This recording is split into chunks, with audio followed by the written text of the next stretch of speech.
Hello everyone, welcome back. We are going to go through my treasure map teams for the treasure map against Sakazuki, which will super evolve him. We got him from the Pirating Adventures. He is a very interesting character. He has a huge novel as a stage 2 special.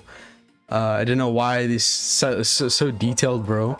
What interesting about this character though is that his stage 2 doesn't have the new advantageous class effect buff, but his stage 1 does. It's very odd, but he's a 4-turn cooldown at stage 1, which is very good. 14 turns, I mean, from what I've seen in content, he has been a pretty average unit, but I'm not going to go through in depth what he does. So for the teams, I'm very happy with these teams, and in my opinion, this is a very easy treasure map. They did design the Intrusion in such a way where if you do have either Sabo or the Gear 5 Luffy, you will be safe because the boss changes gimmicks depending on which one you have. So the first mini boss here is going to be against Tashigi. Now Tashigi is quite easy, I'd say. I mean, there is a very annoying debuff here, meaning the chain maximum attack down, so you can not get above a 2x chain. The only way to get around this is to use someone like Christmas Uta who removes it, or you can run a character like this Yamato. Another option could be version 1 Vivi and Rebecca, or the Sai Straw Hat Legend. Any character who's going to allow you to remove any icon debuff. I chose Yamato because she's also going to give us an attack boost, or boost color affinity, damage reduction, attack boost, just a lot of stuff. So there's a lot of efficiency in that regard. So her special is very reliant on us having 6 free spirit and cerebral characters, so our entire team here is free spirit and cerebral. Nami and Usopp start in Nami's form. She is going to have type advantage for the final boss, and she is going to be the only version of that unit that is in free spirit and cerebral form. Usopp has shooter class, which would mess up the team. Besides that, we do have Hiyori there, who's just there to give our middle row characters a 1-0 slot. Nami and Usopp is the only damage dealer on this team, but that's not the problem here because we do have a huge amount of damage. We do have Nami or Robin and Koala there, who's just there to facilitate the support of Sabo, giving us a 0.7 chain boost on the final stage. Ivankov is our wave clearer. Unfortunately, cerebral and free spirit, that combination has very few wave clearers. This is literally the only option. He isn't the fastest, but he's still pretty decent. We are using him on stage 2. Stage 1, we will just hit the enemy and kill off. It is only 2 turtles, so it's very fast regardless. Probably about the same speed as wave clearing. Stage 2 Ivankov. Stage 3, we are using just Yamato. That's it. Yamato. Get rid of the chain maximum attack down with her special, and then just tap on one of your characters a good strike and then hit Nami. That will give you a huge amount of damage. Now later on, if you start going into the very high nav levels, like I don't know, 300 or something like that, you can also use the X super. I did design this team so that you have option to use the X super, and that'll give you an 80% damage reduction, which will give us a 1.8x attack boost with the damage reduction based attack boost that Yamato provides. It'll also give us super class for both free spirit and cerebral, which is a huge damage buff. She'll also buff that super type and super class ability with another effect. So overall, you have a lot of options for damage here. Special is going to give you a 3.5x attack boost, a 2x orb boost, and a 3x color affinity. So you have a lot of damage here. It's ridiculous. Not to mention the fact that the enemy has weakness to cerebral, so you have an additional 2x damage there because all of our characters are cerebral. Yeah, the damage is definitely not a problem. This team is kind of counterintuitive because you don't even need to get past 2x chain to deal insane damage, so it's kind of unnecessary to even remove it. But either way, Yamato does, and she gives us a bunch of other beneficial effects. Don't worry about cooldown either. Yamato is a 2-turn cooldown captain. Second mini boss. Oh yeah, also first one, you don't need Hoship. For the cooldown, you don't need a max or anything. Any ship can work. Second team here, I would recommend using a high HP ship. just to make sure you can survive the death hit. So in this quest, Quick Sigh and Dex are getting cooldown. Final stage has weakness to cerebral characters, so once again we are running cerebral based. Now what's interesting about this quest is that you can see we have a very annoying 10 turns of damage reduction and threshold, but they're both very weak. It's only 50%. So for both of them combined, it's only a 25% damage that you're dealing, which is still a lot less than initial if you just removed it. But if your team does so much damage, having only 25% of your original damage isn't going to be the end of the world, if you know what I'm saying.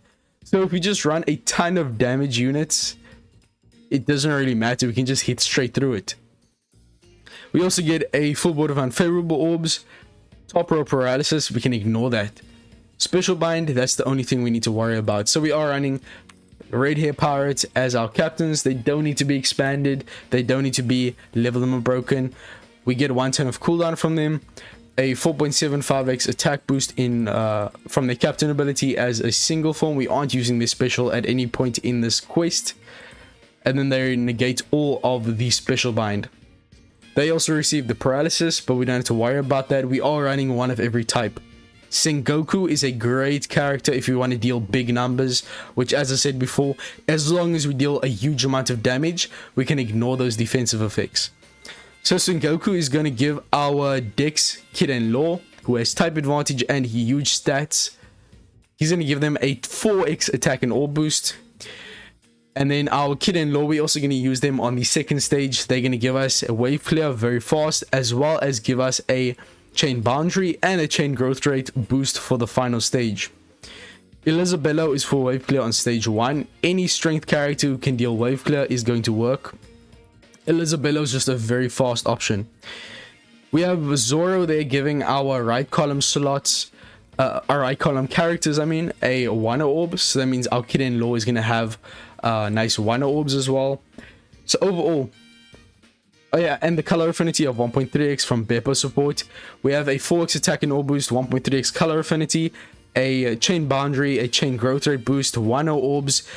Yeah, this team, oh yeah, and weakness, so that's an extra 2x damage. This team is not gonna struggle with damage, even with those defensive effects. We can just ignore that.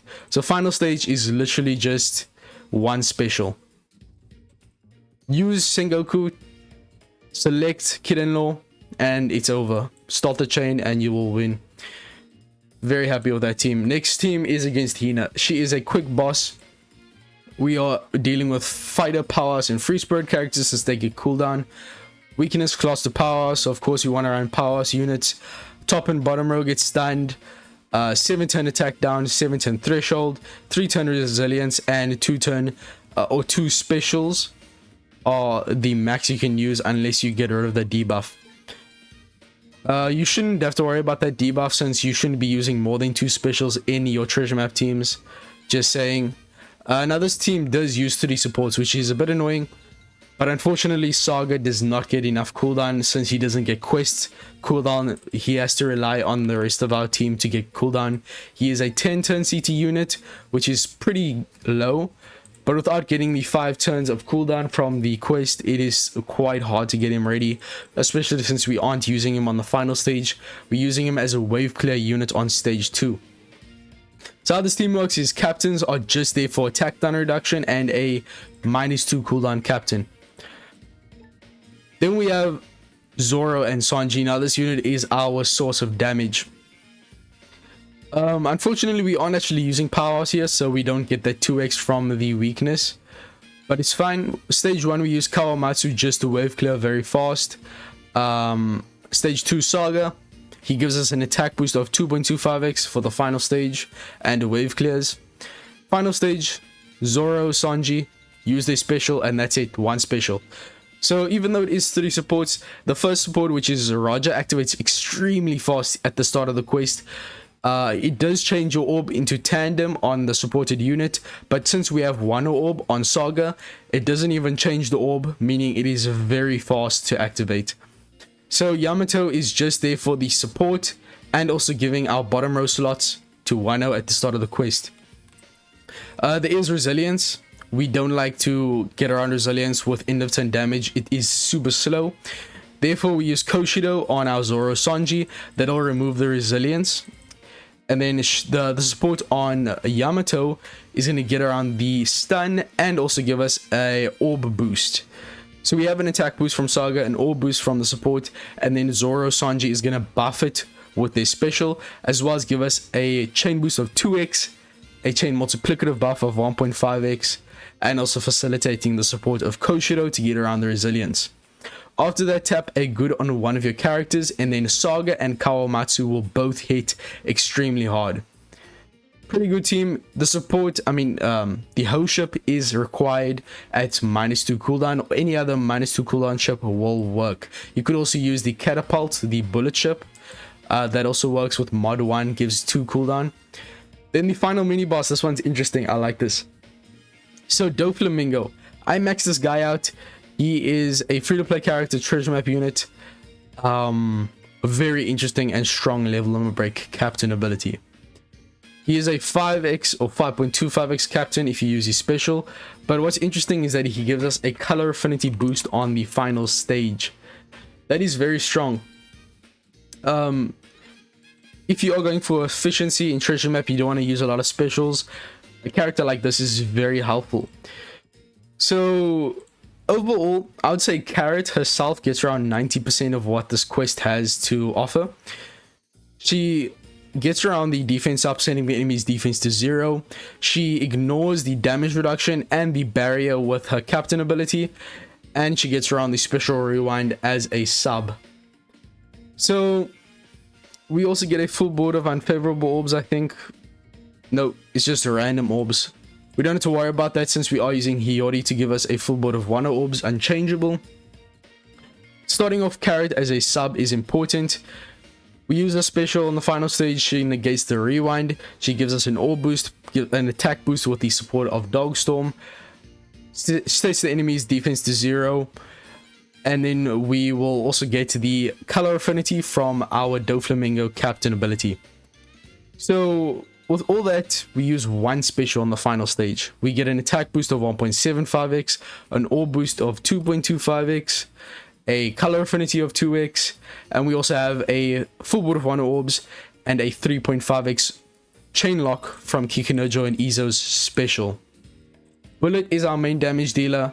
He is driven and fighter, meaning he gets the captain ability of Carrot, all the buffs from her, and then also gets buffed by the driven color affinity boost from Bullet. So if you don't have Bullet, just run any of your strength driven characters who also has a primary class or cerebral.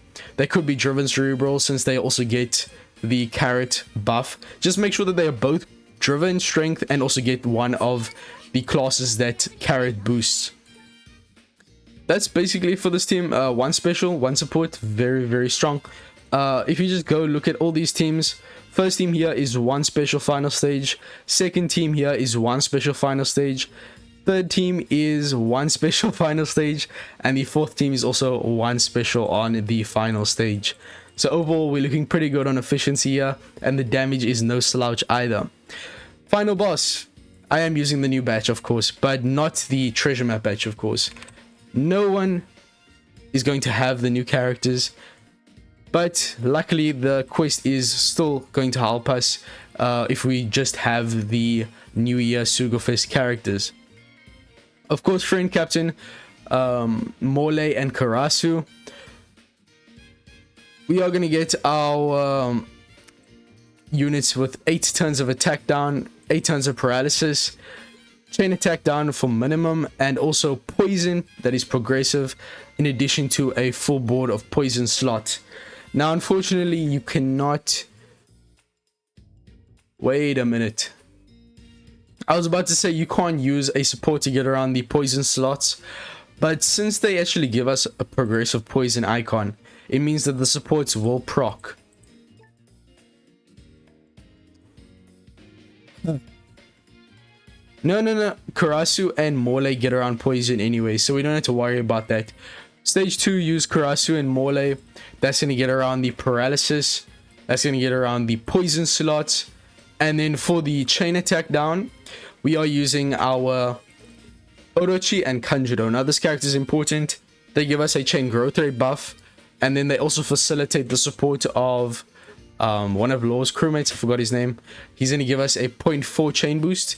So both of those combined just hit a perfect on your Orochi and Kanjuro, and then also on one of your other characters, and then your attack down will go away. So that's basically it for all the gimmicks on stage 2. There's not a lot. Most of it gets around. We get around with Karasu and Mole. Oh yeah, and then use the special of your Nami and Karina in the Karina form. That'll get around the 6 turns of attack down. Sports will get around the remaining 2 turns in Koala on Sabo, and also the Chopper on your Nami and Sanji and Pudding, my bad. Final stage, we are going to have a weakness against Cerebral class, or the enemy will anyways. Left column special rewind negated by Karasu's captain. 2 turn special limit, we can ignore that, we're not even using 2 specials. We get a full board of paralysis orbs.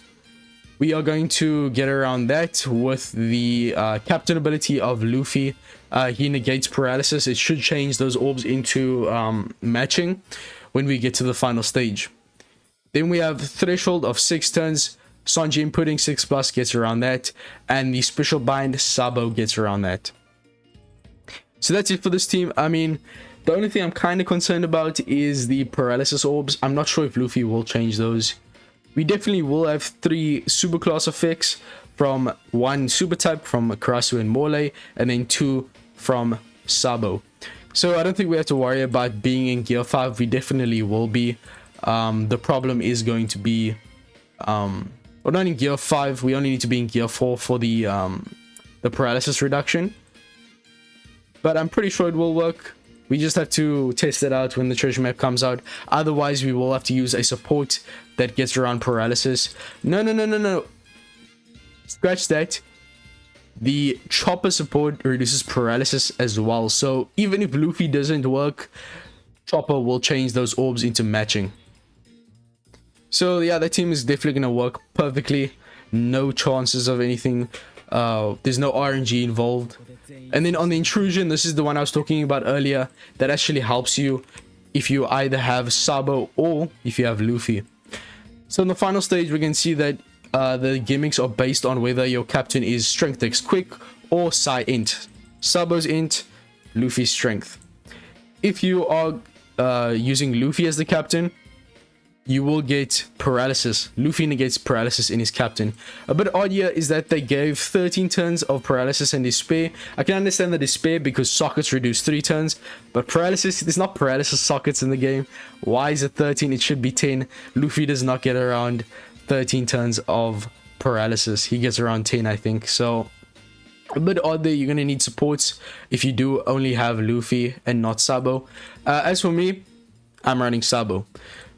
Not as my captain though, because we do get captain swap on the second stage.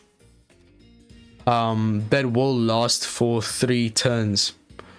No, 2 turns. So 2 turns means that it will actually last for the enemy's preemptive on stage 3. So make sure whoever you want to be your captain on the final stage, that they need to be in the middle right slot. So for me, it's Sabo. I want to get around the despair instead, so I don't have to worry about the extra 3 turns of paralysis. And then besides that, we have to worry about 6 turns of damage reduction, which Sanji and Pudding once again negates. Sabo gets around the instant burn. And then we also get a full board of block orbs negated by the Karasu and Mole super type. I do feel bad for you if you only have Luffy though, because remember, Luffy needs 3 super type or super class effects. But they're implying that you must use your Karasu and Mole super type on the final stage only, which means that you won't be able to negate the paralysis. That's pretty terrible design. That's pretty bad design. If you have Luffy by himself, you don't have Sabo, you're gonna have a tough time getting around that paralysis. For Sabo, it's much more easier. He will become the captain, negates all 10 turns of despair after sockets. And he doesn't require you to have any super types or super classes. There is a interrupt for slot change on both stages. So they don't want you to use anything that is not the super type of Karasu and Mole. On stage 2, I will use the super swap of Sanji and Pudding to give us some matching orbs. Besides that, our Akainu and our Orochi and Kanjuro are just there for points. That's literally it.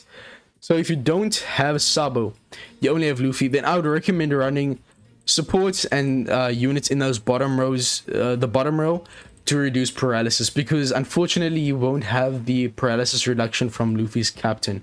A very odd design in my opinion. If I'm missing something, please tell me. But yeah, he needs three or more.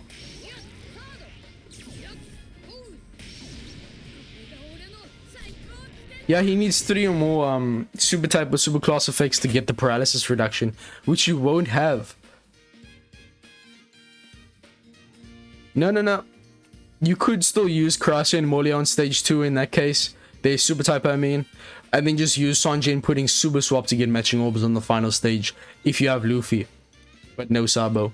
Yeah, that could work. You'd still need like a support to reduce paralysis, like for instance, Rayleigh on Luffy, and maybe one more to get around the last 3 turns of the paralysis. But if you just have Luffy, no Sabo, run Luffy in the middle right slot, use Karasu and Morley. But either way, if you don't have Sabo, how are you gonna get those the remaining 2 super class or super type effects? Yeah, it's very odd. It'll only work if you have both Whitebeard and Ace and Luffy. I know it's quite confusing, but I'm just talking if you don't have the units on this team. So if you are just running in that situation, you might need both Whitebeard and Ace's super, X super, and also Karasu and Morley's super type. But that's gonna be it for this team, for these teams. Hope you guys enjoyed. If you did use any of these teams or enjoy the channel, then make sure to like, subscribe for more content. These super free-to-play adventures coming back. The video should be out any moment. I'll see you guys in the next one. Peace, and I'm out. Bye.